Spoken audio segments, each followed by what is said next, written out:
লড়াই কে জিতবে, পৃথিবীর সব থেকে শক্তিশালী মানুষ নাকি 100 জন বাচ্চা? 3, 2, 1, শুরু করো। আর এটা তোমাদের দেখা সব থেকে দুর্দান্ত কম্পিটিশনগুলোর মধ্যে একটা হতে চলেছে। আমরা পৃথিবীর দ্রুততম জেট প্যাকের সাথে রেস করব, একজন ওয়ার্ল্ড রেকর্ড হাই জাম্পারের সাথে ডাঙ্কিং কন্টেস্ট হবে, পৃথিবীর সেরা ফুটবল প্লেয়ার কম্পিট করবে সেলিব্রিটিদের বিরুদ্ধে।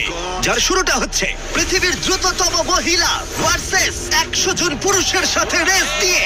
তুমি 3টে গোল্ড মেডেল কবে জিতেছিলে? 2 সপ্তাহ আগে। শুনলে তো, 2 সপ্তাহ আগে। তোমার কটা গোল্ড মেডেল আছে? 0। চাচাও, যদি তোমাদের মনে হয় ওকে হারাতে পারবে। আমরা হারবো না। খুব সহজ হবে, চলো ভাই। একটা কথা বলো, তোমার কি মনে হয় ওদেরকে হারাতে পারবে? হ্যাঁ। ঠিক আছে, শোনো, যে একে হারাতে পারবে তাকে আমি $1,00,000 দেবো।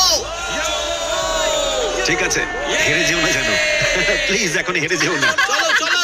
এটা ফিনিশিং লাইনে পৌঁছানোর রেস, আর যে প্রথম পৌঁছাবে সে জিতে নেবে $1,00,000। সে যদি মেলিসার থেকে আগে পৌঁছায় তাহলে